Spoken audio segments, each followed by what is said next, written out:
Good morning, Miss Honey.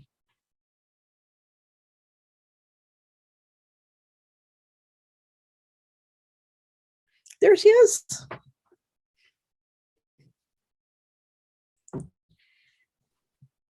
There. Yeah, Are we you did there? I are. Can you hear me? Don't hear you. I'm talking. I'm not muted. Do you hear me? Yes. I don't hear you. I don't know what to say because I'm not muted. There. No. Okay. All right. Good. Good. Good. Good. So how are you? I'm good. I'm in process. Aren't we all? Yes. Very Yes. conscious of being in process with whatever. That's why your questions are going to guide the whole thing. Okay. Okay. Well, we'll just.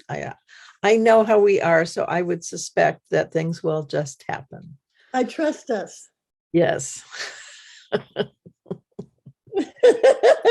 I trust our authenticity, honesty, intelligence, love, faith, and understanding. Yes. Yes. And I'm going to get some water. Okay. Go ahead.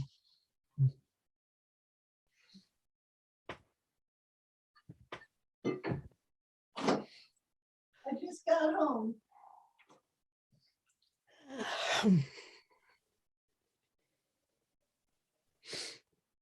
All right.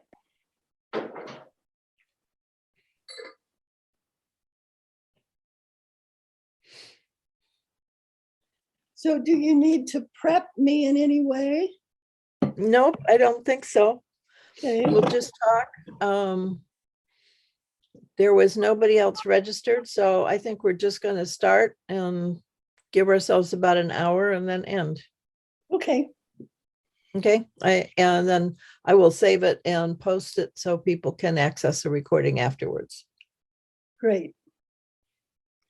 How many people have actually joined the network? We're about 24 now. Okay. Yeah, and I haven't really advertised it at all. So I'm still waiting on that a little bit, but that'll come soon. So Yeah. Yeah. And I'd like for us to talk more about, I'd like to understand more fully and in depth what you're doing.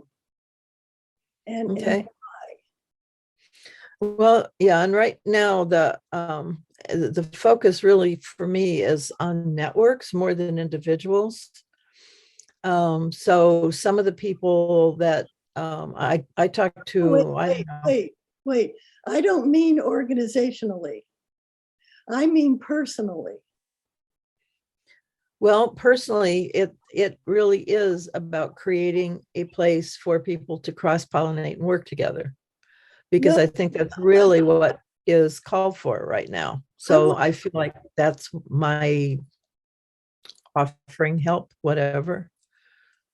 I want to hear more about your offering help. Your offering and your help on a feeling level. Okay. Okay. On a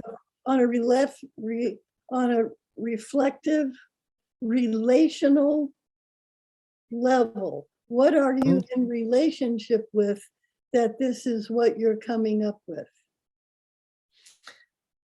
Okay, so we're in our conversation, and you're interviewing me. That's what I do. Ask questions. Right. So it is. Oh, yes, it is. It's being recorded. Okay. Yes, it is. Great. Yeah.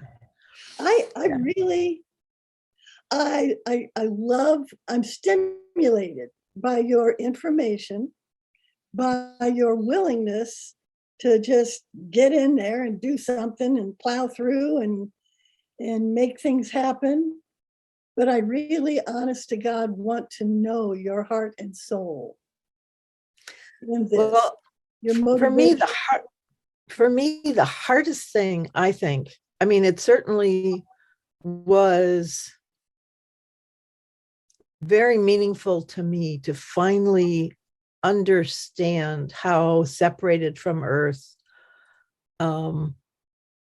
people are. I don't necessarily feel that, but I also haven't really focused on made that a huge priority. I mean, it's something that sort of flows naturally for me. I'm in gratitude all the time. I talk to everything. I'm sensitive to the pain of other plants and animals.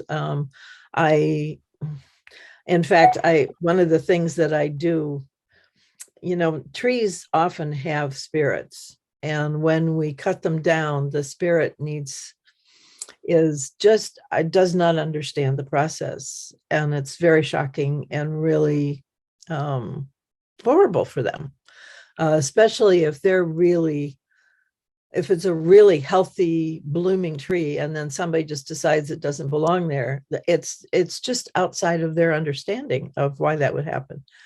And it's really hard. May I share with you an incident in my own life that you're speaking of? Mm-hmm. I bought a house across from a park in Indianapolis on Brookside Parkway. I lived on Brookside Parkway. That means it was a parkway. The entire road was lined with mature trees. The city made a decision, catering to investors in the city, to turn that park into a overflow basin for a 100-year flood that might happen sometime. And out my front door, bulldozer, ripping out of the earth 85 trees in a row. Do you know what that sound was? Oh, the sound of an uprooted tree like that. I went across the street and was beating on the man's chest, crying. I felt like a Holocaust. Yeah.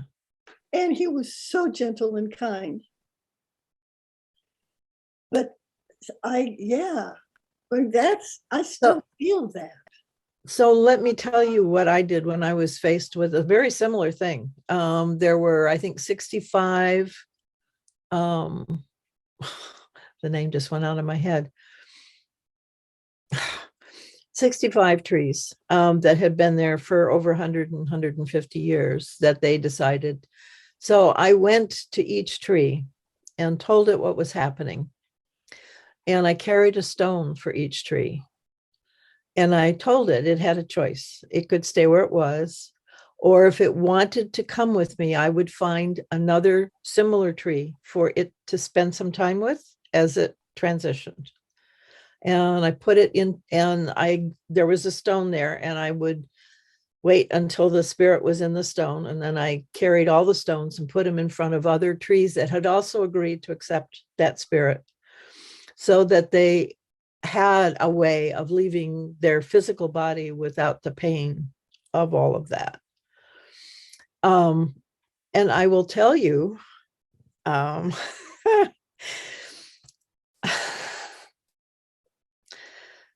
other trees of that species in that area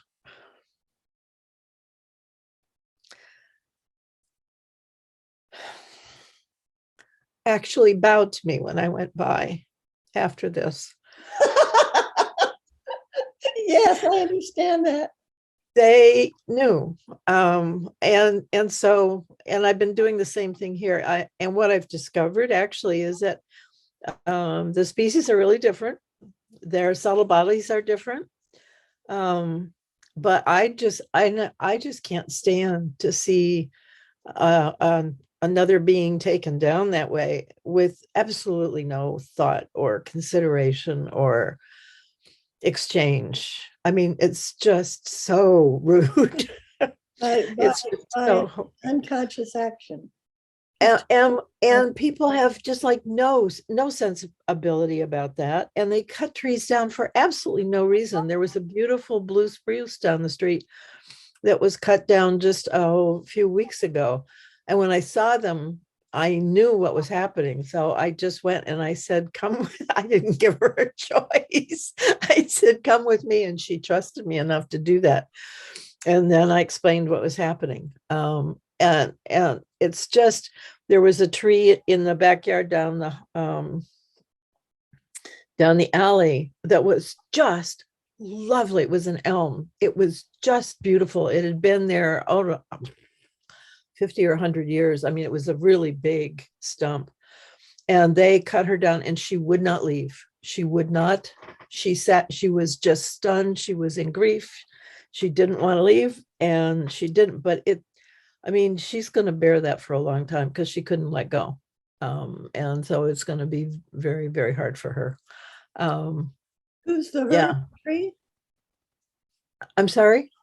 The tree, you're referring to her as a tree or as a person? The spirit in the tree was a her. Yeah. So, I mean, it's just, that's how I live, but I also see how distant people are. And so for me, the really key piece, the shift that has to happen, is we have to become more into our relationship with the other life around us and more considerate. If we can make that shift, then everything else we'll figure out, and we'll know how to figure out to be congruent. But I don't know how to help people into that space, frankly. But my hope is, you have to go there first. well, my hope is with this network that there will be enough that I can bring stories and other people who share this to help people. I mean, here and now, with Gayla, I'd love if she wants to be part of this dialogue, because that's the purpose. I mean, because then we're doing it. We're not having an interview. We're having a dialogue with Gayla. Yes? Are you willing? Yes. Because we're making it up. I know. We're going by the seat of our spirit. Yeah. So this is Annie Ahavah. And Annie, can I ask you about your name? Because I've been curious for a long time. Anything. Yeah. Ani Ahavah. Okay, I lived in Israel for 2 years on what I refer to as a honeymoon with Jesus. I was there for 2 years. I went everywhere he was. It's like the communion. I realized how off the American church is from who Jesus is. Mm-hmm. And it's the same difference now between the mechanistic society and the living earth, living society, living. And anyway, I studied Hebrew. Ani is I am. Okay. Ahavah is love. Ani Ahavah. I am love. And I love it when people say that name, because they're speaking a truth about themselves. I am love, because each of us is, because we're life, and life is love. Yeah. Yeah. My family name is Jackie Martin. Oh. And I'm starting to use that more. I find myself doing, not publicly so much, but like at Starbucks and in a restaurant, and because I'm rekindling my ancestral memory. It's like from the infinite perspective that I hold most of the time. I am in an 8-month journey of rekindling my ancestral memory, which had me bouncing off the walls until I connected with my mother and my father, who both took their own lives. Mm. And then back through to the papal bull of 1492 that that told the explorers to go and take over whatever land they came to. Right. And The doctrine of discovery. convert them or kill them. Didn't Yeah. matter. Yeah. But annex the land. Yeah. And then seeing with George Floyd, watching that, and the white systemic caste system that we still live in, where we have layers, the ones on top that make, same thing. And it's like, okay, we can't do that. None of that anymore. No, it's done. It's done because we're learning about life. We're learning about who we are as life. Yeah. That this is a self-generating reality in which we live, and life is living us. And it's about living in process, not in mechanistic, role specific transactional interaction stuff. We're not going to live like that. We can't, it's not sustainable. So talk more about autopoiesis. I know it's something that you love dearly. I love that word. And I'm learning more about it from Jeremy Lent, Elizabeth Touris, Lynn Margulies. Yes. The self-making, the self-generating, the self-renewing capacity of biology, which we are part of as nature. We're nature. We're autopoietic. I'm a living system. Da, da, da. I'm a living system. And because of that, in my operational self-maintaining my own components, I'm autonomous. In relationship with my environment, I am totally interdependent with everything, with everyone.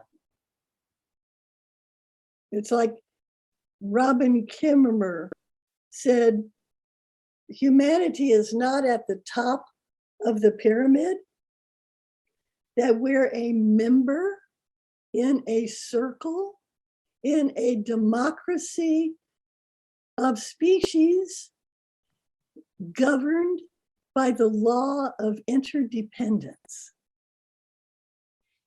Well, in truth, autopoiesis is how we create that interdependence. It's our willingness. We don't create it. To we be are a creation of it. We're a creation of it.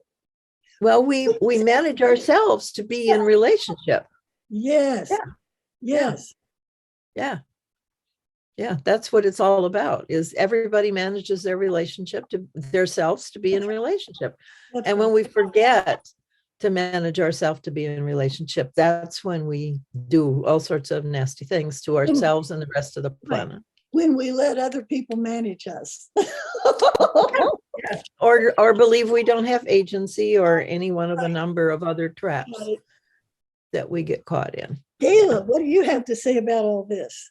Well, otherwise we decide that we're not going to take a stand, that we just step out and it's not my problem. Somebody else is going to deal with it. And that's gotten us the situation we're in now. And so, your emphasis on interdependence is critical. And there's so many people that don't even believe that, that we have a big job ahead. Yeah. And a day at a time, an unfolding moment at a time, as life in process, that's all we need. We have what we need. And modeling. I mean, I think that's what we do, is model and be willing to just step out and be who we are and not be ashamed or hide. That's one of the key things now. And it really does take some courage and faith in yourself. Faith in yourself as life, as a living system. So how did you get into living systems? What was the point in your path where that became such an important part? Oops.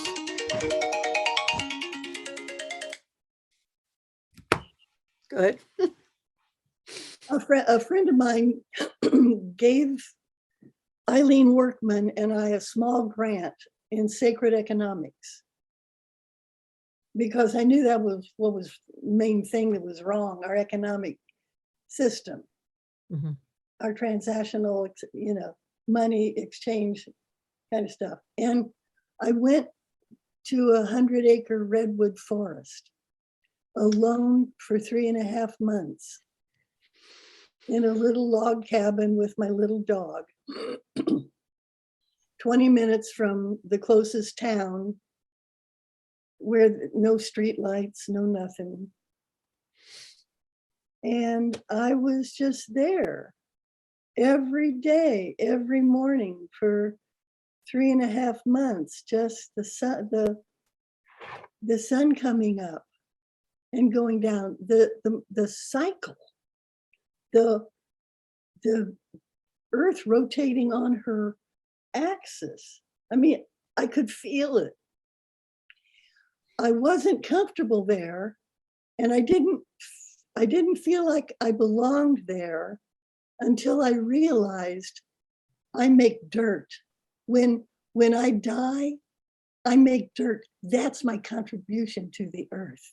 Yes. The rest of it, I don't know, consciousness about evolving humanity, starting with myself. But I came away from there with mycelium as my mentor. As mycelium is underground to connect every living thing with each other and extend the nutrients to the ends of the earth. So I want to be in cyberspace, like a mycelial thread, connecting people and extending nutrients. And studying autopoiesis and studying symbiosis and the evolution of the earth. I mean, I've been a student of evolution since 1995 with Barbara Marx Hubbard.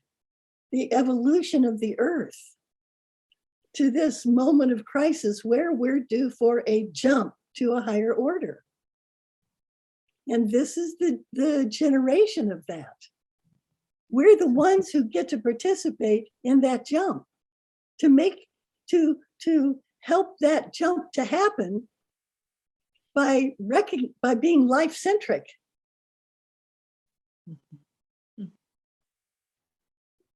Yeah, I think life-centric, we're going to have a whole month on centering for just that reason, really exploring how we make things other than life important and what the impacts and consequences of that are. So I would hope that's what this, huge. I would hope what this network, living regeneratively,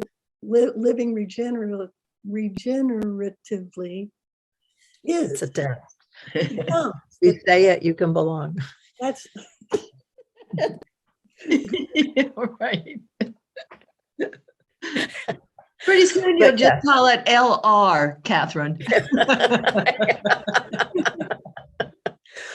For me, the regeneration piece is just euphoric.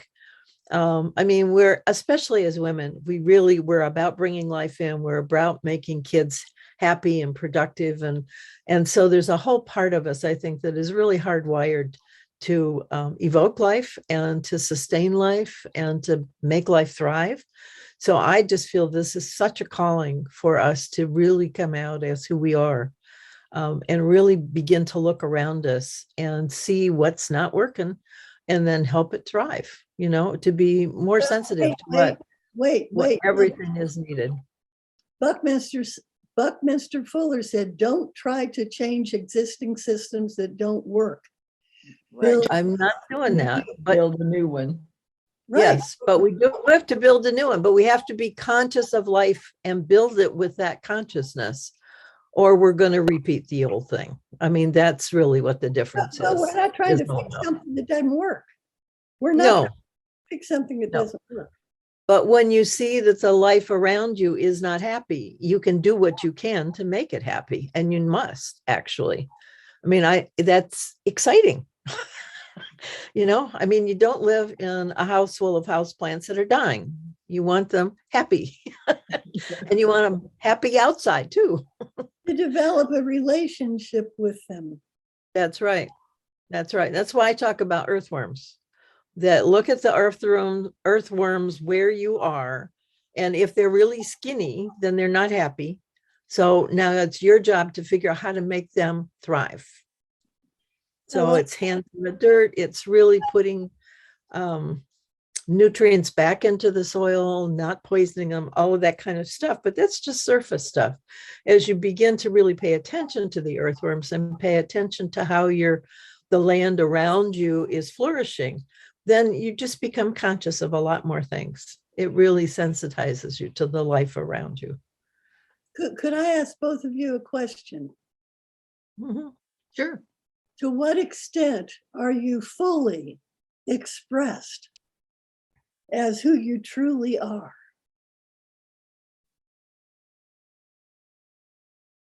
I don't know that anybody is completely, but we keep trying. We keep working on it. Good. And be willing, like Catherine said, to step out, and that's, it's like, okay, if I don't see anybody else doing it. So I guess that's me.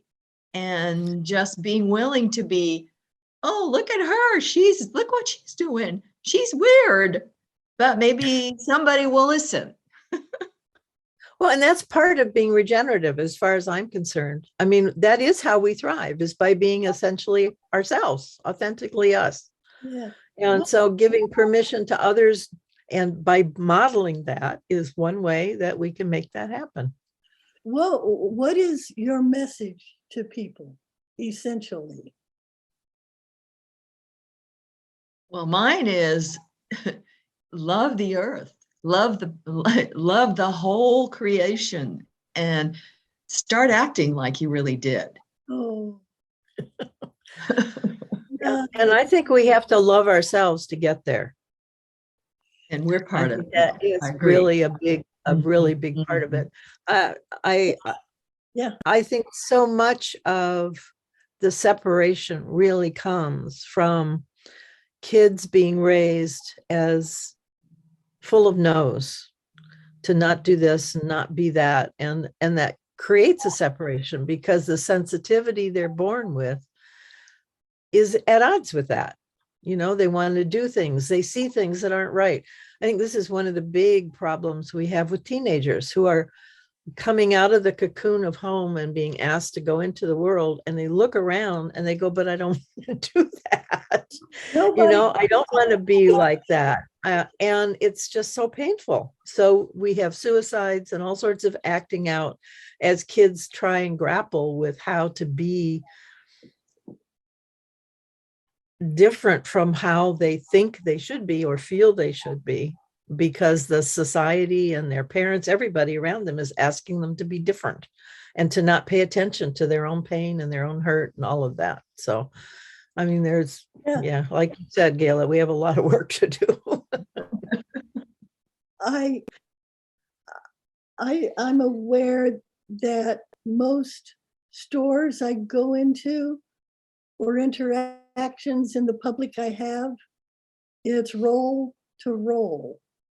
Mm-hmm. It's defined by business or institution. Everything is kind of institutionalized, and you're relating to this person according to your role, your business role, your institutional role, your money transaction. It doesn't have to be that way, though. It doesn't. And I find that people of color in particular are much less likely to do that. Yes, ma'am. I had a wonderful exchange with a Verizon employee yesterday, and we talked about our Thanksgiving dinners and who's coming and what we're baking and all of that kind of stuff. And in the meantime, she got done what I needed to have done. And, but it wasn't the focus of our time together. It was just what we did, but we exchanged a lot more. Yeah.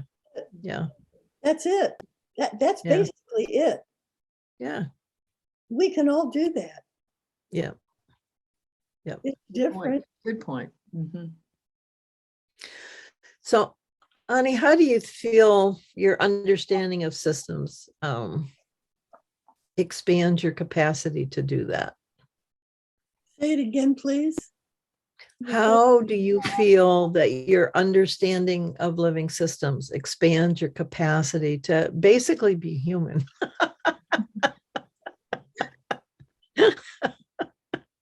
I'm aware of myself as alive. I'm aware of myself as life itself. I'm aware that my biology, like Joanna Macy says, consciousness is a local phenomenon. So between my senses and my brain and my environment, it's a new moment. It's a new day. It's like life is lifing. It's like it's all new all of the time. My identity, I have an autopoetic identity. I mean, Ani Ahavah, Jackie Martin, whatever. I'm lifing.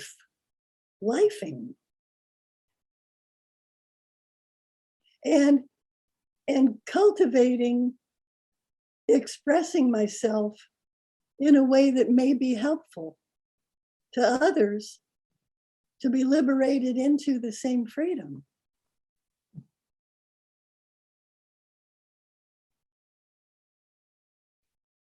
Yeah, it's there's something about lifing that is joyous. Yeah. And the joy is immediate and real, and it's present because you don't feel joy in the past, and now you got it way closer in front of your face. In front. Oops, no, you're just disappearing. It's not going to work. The background takes it away. No, the biology of wonder. Okay, is the book Biology of Wonder. Andreas Weber, The Biology of Wonder, with a foreword by David Abram, whom I love to read. It's aliveness, feeling, and the metamorphosis of science. It's like we had Newtonian mechanistic physics and then quantum physics as the new science.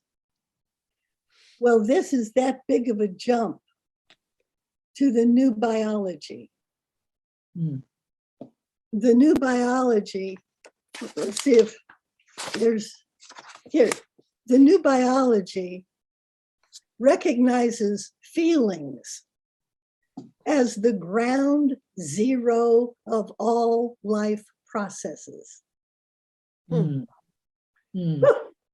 Mm. That's powerful. Yeah. Yeah. Because we certainly want to leave the emotions out of the equation. Right. Right. No, we have to be in our bodies. And I mean, consciousness wise, I'm still learning, but I do have an infinite perspective, but earthbound biological ancestry. And I mean, I'm a mammal. I'm a mammal with a big brain, according to Elizabeth Saturas. That we're mammals, but without the programming that our ancestors, horse, animals, that we have this big brain that's not programmed. We have free will. And we've been experimenting, and our experiment has failed. So we have to learn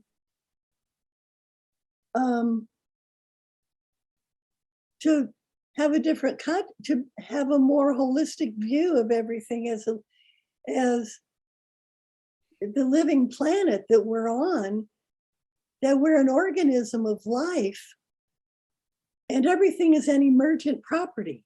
Everything's emerging all the time into something new. And we can, I don't know, pay attention and learn from it and make decisions according to the cycles of life and the rhythms and the seasons and the new mercies every morning. The dew comes, and let go of things and live in a cycle of light and dark. And I mean, I'm just learning too. I think part of the cycle is also living and dying. I think part of, especially with Western folks, and so I hear a lot of what you're saying really apply to the Western folks, not so much Indigenous people, which seem to be much more connected. Absolutely. And that's been one of the real envies that I've had when I hear Robin Kilmer and some of the others talk about how they were raised as dreams from their ancestors and desired by their ancestors, and how their ancestors care and cherish them and are so delighted that they're there because they're carrying forward. I mean, I wasn't raised with that. I don't know about you, but that wasn't what my parents told me. So that just sets such a frame that you're okay and that you're valued and that you have agency and that you're important and really part of the cycle. I mean, it does so much to put you into the web of life instead of having to protect yourself from it, because you're so different, so bad, so undeserving, so all the other things that we get brought up for. And the shame of that, the pain of that, makes change really difficult for people. I think that's one of the reasons why people say people resist change. I don't really see that we resist change. If we really resist change, marketing would never work. So we are told to change all the time. It's just when it hits those belief systems, when it makes us challenge or have to overcome some of those things where we're required to be in relationship, in concert with other life. And we then have to deal with all that baggage. I think that's where the resistance comes, because we don't feel we deserve that kind of relationship. About life.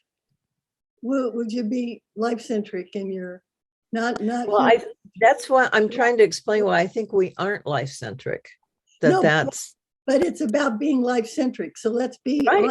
Let's be there. So being life-centric really is understanding your own value.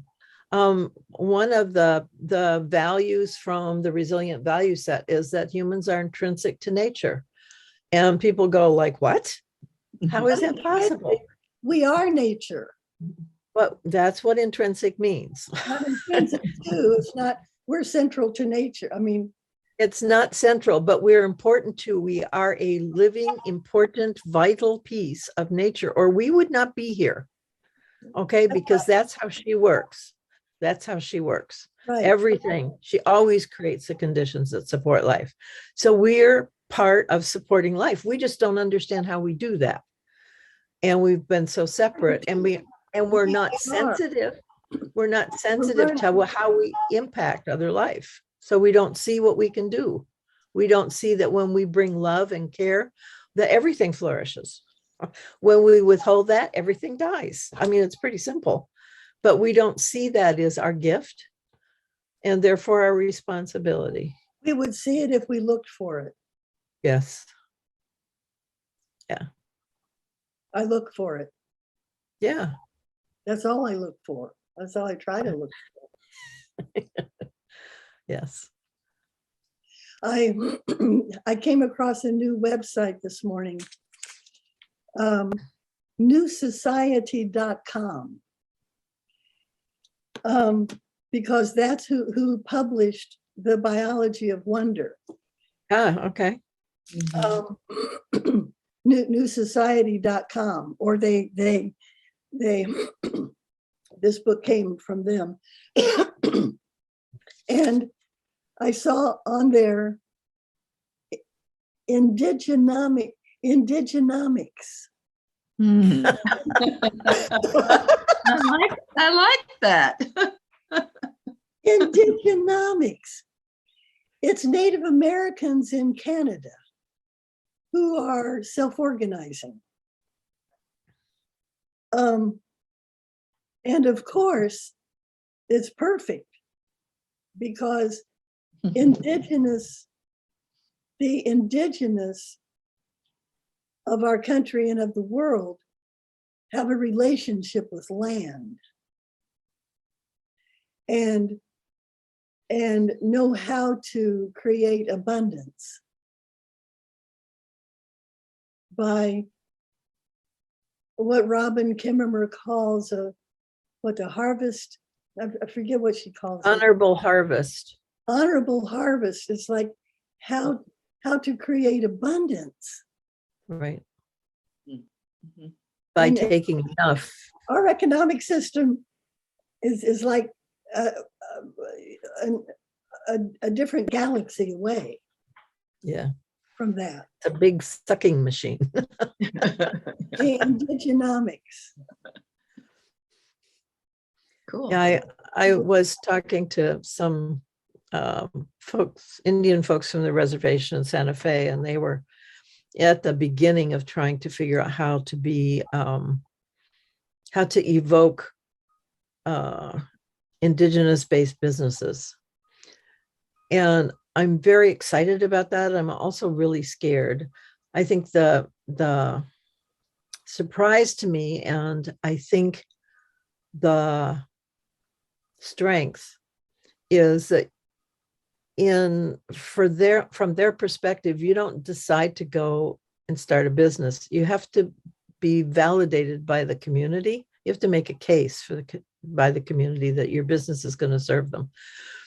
And so I think thinking through what they want to do is life enhancing, basically. If they can answer those questions and see those connections, will keep them out of some of the traps that we've created in our accretion approach to business. We've done some shifting, even among whites, with social entrepreneurship, where people are thinking about how the business can solve some of the issues that we have, and that's good. It's a really good start. But the life-centric piece just shifts everything, because, as Ani brought up, the honorable harvest piece, that it's not about making as much as you can. It's about making sufficient and making sure that there's enough left for others. When you start using materials and that kind of stuff, that consciousness just shifts all of that.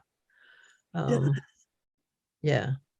And donut economics goes the same place and says, it's not how much money you make, it's how much good you do, how many problems you solve, how many people you make happy.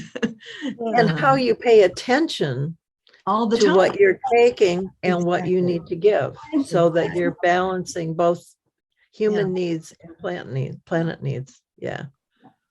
And it's not that you are the one that's doing all these things. It's you allowing yourself to be life itself, doing what it does to regenerate life, to inspire people, and to keep yourself healthy. Absolutely. That's a key piece, which we tend to, especially as women, to forget. You start there. I have a little award, just a little glass thing from the National Association for Family and Community Education that I got for the family community leadership, community-based institutes that I did And it says, you can never give to anybody what is not inside yourself.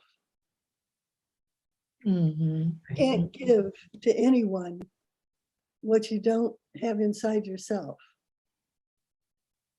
And so it does start with self, always, always and forever. But it's life that's coming out of everybody. Well, that's where honoring your authenticity really, I mean, that's the key to that place. You just got to trust yourself and trust that that is what's real instead of dismissing ourselves, which we do so often. And and I want to read again, the new biology recognizes feelings, Yes. ground zero of all life processes. So it is about being in our bodies, taking care of ourself and expressing who we are, living who we are. I mean, I don't know a better way to put that right now, but it's being true to yourself. It's loving yourself and being true to ourselves with each other as kin. Yeah. As kin, interdependent kin on the earth where we're sharing the land. No matter who owns it, that's a false demarcation. We Yes. share this land that gives us life. You know, we were talking about talking to plants earlier and listening to our environment. And that really means trusting ourselves because we hear and see things inside ourselves, you know, in our minds, and we dismiss it. Oh, that can't be. Oh, it must be an imagination. Oh, I'm making it up. All these stories we have that allow us to dismiss the communications we're actually getting. So that's where trusting yourself and being aware of your body, you feel in your body the pain of others when they're hurt, you know, and we turn it off, we dismiss it, and we can't. We really need to honor that. We need to recognize that and then respond, not react, but respond to it in a way that nurtures. Yeah.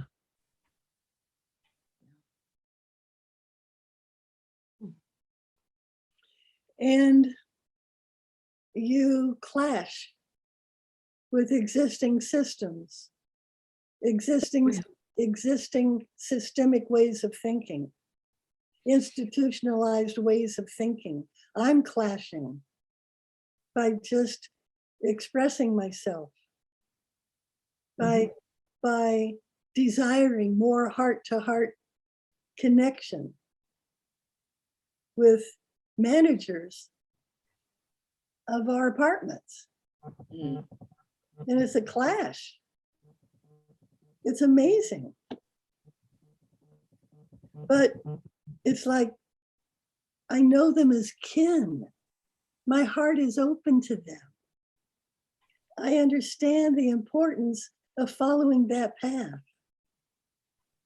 Not trying to be right and them wrong or whatever. That will not get us anywhere. And who knows, you know, gotta adjust, adapt as best we can, and still be true to ourselves. Yeah. I think that's a very fine line. That's a very fine line. It's a very fine line, and it makes all the difference between life and death. The experience of living or being shut down as a whatever. Mm-hmm. Mm-hmm.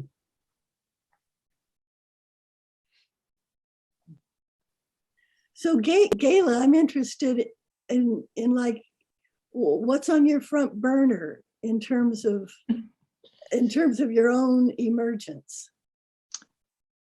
Well, I'm involved in lots of different groups that are searching for action and ways to further the connection between individuals and the and the land and the animals, and to try to see, for me, there's so many people out there who are thinking the same way, but we don't connect with them. It's hard to find them.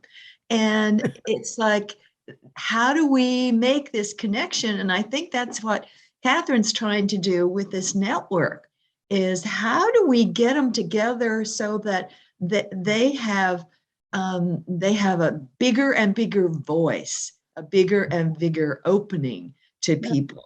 And I'm working really hard on my local situation, and I think Catherine's doing the same thing too. But I just think, and I just realized when I was writing one of my Christmas cards, which I still do, and said that I was in 5 groups, all of which are serious about action, about the planet and about living together and all of that. That's a lot of people for one person. And I know Catherine knows even more, and you probably do too. So how do we get those all together so that voice can be heard?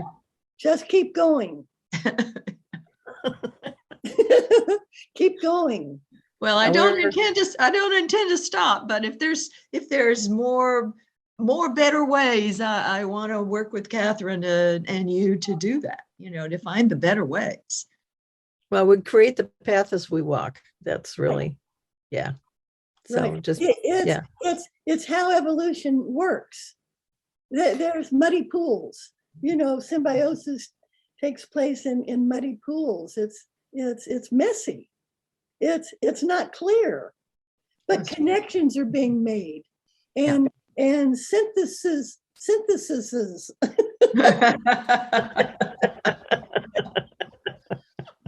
Must be Latin in there someplace. Synthesis. Synthesis are happening.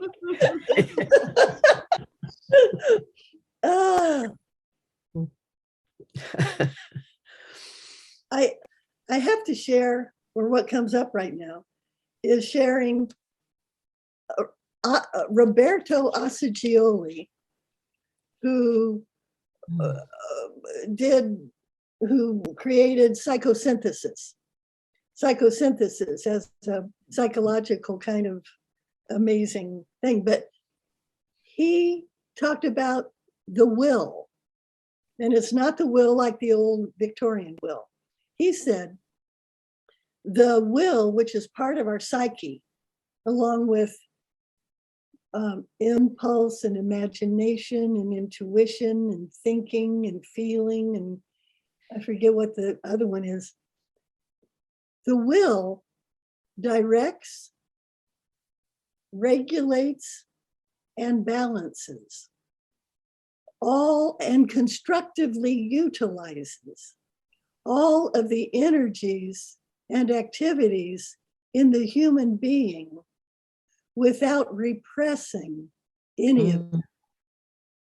I love that, because it helps me to let go and allow that to happen throughout the day. Sometimes when a lot's coming in and I want a lot to go out, it's like, no, stop. Allow the synthesizing my energies, and not repressing, not trying to control it, allowing the synthesis to take place inside of me as a living system.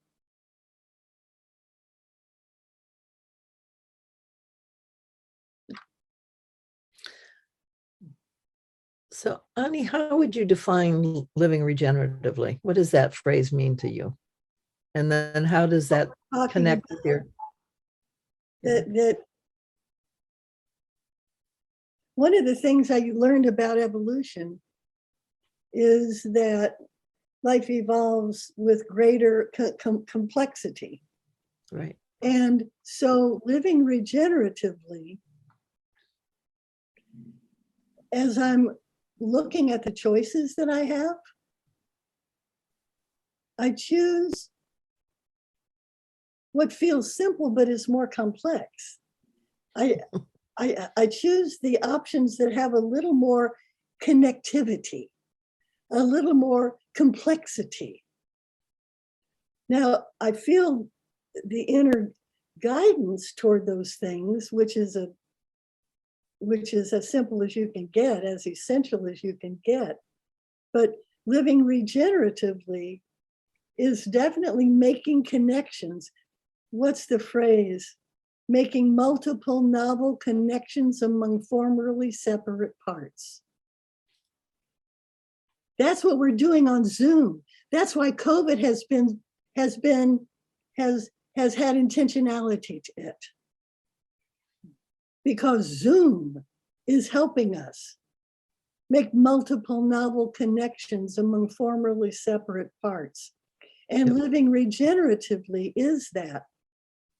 And in terms of humanity, in late adolescence, I learned that maturity is a felt sense of everything interconnected. Mm. When I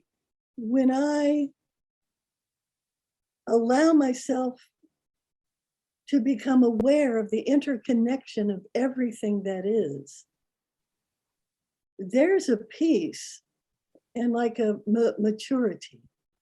It's like something has completed inside of myself. Go ahead. It's also an emotional place, because when you realize that connection, that's when you can start to feel others' pain. You can start to recognize the impacts of your actions on others. And so it is a highly emotional place to move from not caring, being so focused about your own self and your own survival, to understand you have impacts and that you've created situations for other people and other life that you didn't really intend, but that were still really painful, and that you have sadness and regret over. And facing that, dealing with that, forgiving yourself. I think that's another really big block to the shift, is forgiving ourselves for what we've done. When you really realize what we've done, it's really awesome. And there has to be a place where you can forgive yourself. And, part of that forgiveness is not doing it anymore. You have to change those actions. What are your When the term you used, emotional, is like what came to me, offering instead of that, full of feeling. Mhm. Full of feeling.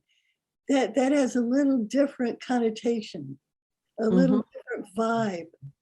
Mhm. Full of feeling rather than being emotional or being in Yeah. our emotions. It's just full of feeling. Yeah. Yep. Yeah. But so many people don't even recognize they have different emotions. There's a wonderful book that catalogs emotions, which I've got to refine. And there's like hundreds of nuanced emotions in there. And mostly people can recognize maybe 5 or 6 emotions. They don't get the nuances. And the nuances make a really big difference. Just like your word change from emotional to full of feeling is a shift. It has a whole different, so those words are really important because they really create a whole different understanding of where you are. Not all fear is the same. I try to cultivate a vocabulary of living systems, or of a vocabulary of nature. I call it an autopoetic. I mean, I've got an autopoetic glossary. There you go. that I picked up from science, that I read, and it helps reframe into life-centricness, not human emotionality or cultural stuff.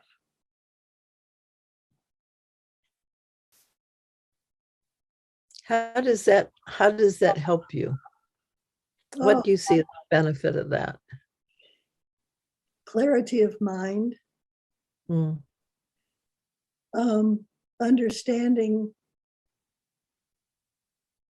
that it's far more complex than I would otherwise think, and that I'm responsible mainly for just maintaining myself, keeping myself in balance so that I may be an environment in which other people can thrive. nice. Well, I think our culture has, has used the word emotion to punish, and I don't know if the word feeling will, neutralize that, but it might be a good thing to try. But, to me, we're talking about the same thing, but the connotation Very is different. different because of our culture. And it just shows what Catherine was talking about before, and that is that we are stuck in this culture. And sometimes we say, oh, cripes, I didn't mean that. And we have to recognize it and say, okay, the real meaning behind that those two words is the same, but our culture has screwed around with it. They're a little different. And as I said, I don't know if saying feeling is going to help to change that, but I'm willing to try. It changes my vibration, and that's Yeah, everything. and that's important. Exactly. No, because Yeah. vibration is what it's about. Yeah. I mean, Yeah. raising our vibration as a species to be more coherent and resonant. And language sometimes determines that. Like, oh, you're so emotional. Oh, you are full of feeling. And it's like, yes. Yeah. Yeah. And one is human centric, culture centric, and one is life centric. I'm just experimenting with everything I say I mean, to see if I it resonates or not. It's great. No, it's great to listen to you. I think I've enjoyed it. well, and emotions are so subtle. And oftentimes when they're subtle, we dismiss them. We don't really pay attention to. And so my learning around that came with my cancer, because that came from my anger at my ex-husband for dismissing me when I was trying to express what I felt was truth. And he played a game with me, which it took me years, just years. In fact, I don't think I saw it until after we were well divorced, that he loved to have intense discussions with me, but he had no intentions of changing his mind. So when we would have this big talk and I would try, and present things and share things and all of that, and he was just like, oh, that's wonderful. No. And that irritation is what I put in my liver. And so you get enough of that anger and gee, guess what? Your body goes, you don't want to be here anymore. I'm fine with that. I can do that for you. Well, but that's really important, Catherine, because the world is like that. And they say, Yes. we'll be glad to discuss it, but there's no openness there. There is Right. not a person there. There is a plexiglass shield that we are Yep. bouncing against. And so we have to figure out how to get around that or Just not do deal with that. something else, go elsewhere. We need to find the other levers in the system that don't feel that way. Yeah. That's why I feel that the petitioning government and paying attention to government is really not, it's a waste of time. There's just so many barriers there that make it impossible for the humans there to be human. They've got so much pressure not to be. It's really hard. Right. It's not So, impossible, though. It's not impossible. no, and if you find somebody, go for it. Absolutely. Right. Yeah, but it's a pretty But- personal but- thing. But the leaders can't take us where we need to go. Right. Government can't take us where we need to go. It's Well, really we need to go there. It's not just them going there. We need to go No. there. no, but that's the driving force. The Yeah. individual changing their own thinking, their own Yep. language, their own attitude. I've had such a crappy attitude. I mean, I'm still working on it, but I'm better. But yeah, because I can, as I wrote in my journal a couple weeks ago, I keep bumping into my white privilege. Well, it's so infused in our culture that, and that's why white men say, well, I never had any privilege. Look at all these people. It's like, good I grief. just do what I want to do, and I don't have a problem with it. I know, and language. Oh my gosh, it's Yeah. it's really, so it's no wonder, Ani, that you bump into it. We bump into it too. You know, I walk into a store and they ask me what I want. You know, I mean, I'm a white woman who looks pretty okay. You know. I had an incident 2 or 3 weeks ago. The painters are painting the complex, the senior apartments where I live and the family. And it meant I had to bring all of my plants in off of my patio into my little 1-bedroom apartment, and for a whole week. And it's like, so the next day after all this time, I went out, you know, and there was no painters except this one painter who was at the picnic table that we have outside of the community room. And I went up to him and I said, where are the workers? It's like, I've got these plants, blah, blah, blah, blah, blah. And, you know, and he said, at lunch. And the other woman who was with him didn't even look at me. She turned her body away from me while I was ranting and raving about my inconvenience. And of course, when he said at lunch, it hit me that I might have been out of place here.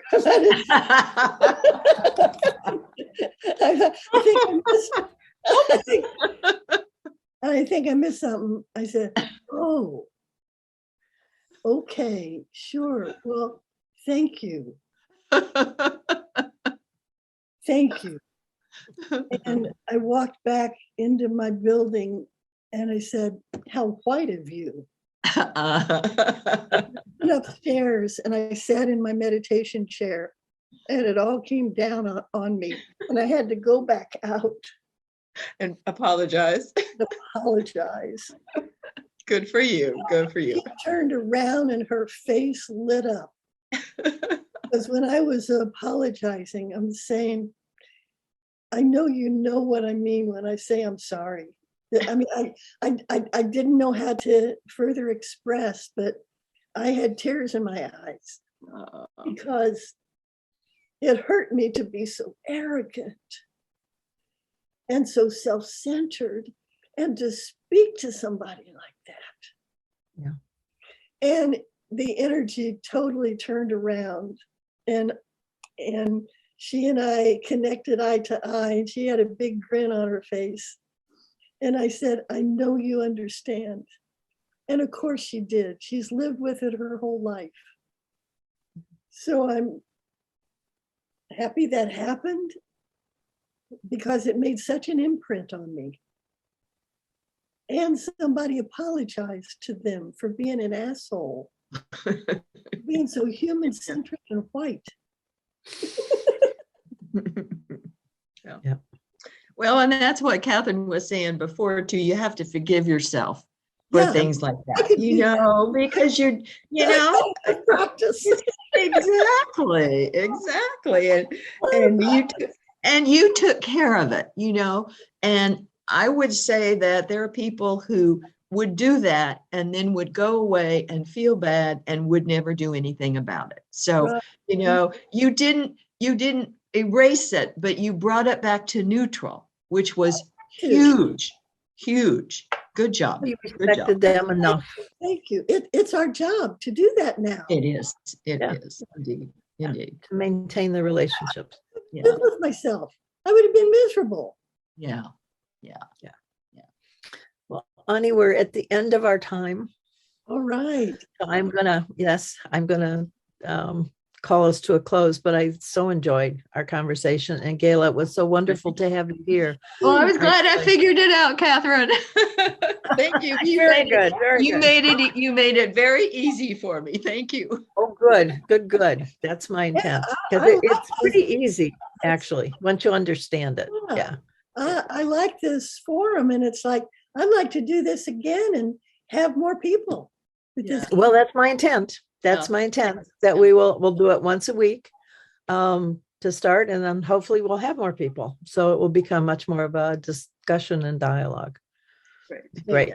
Thank you very much. Thank you, both of you. Thank you, Bye-bye. everybody. Have a good Thanksgiving. Bye-bye. Okay. Bye-bye.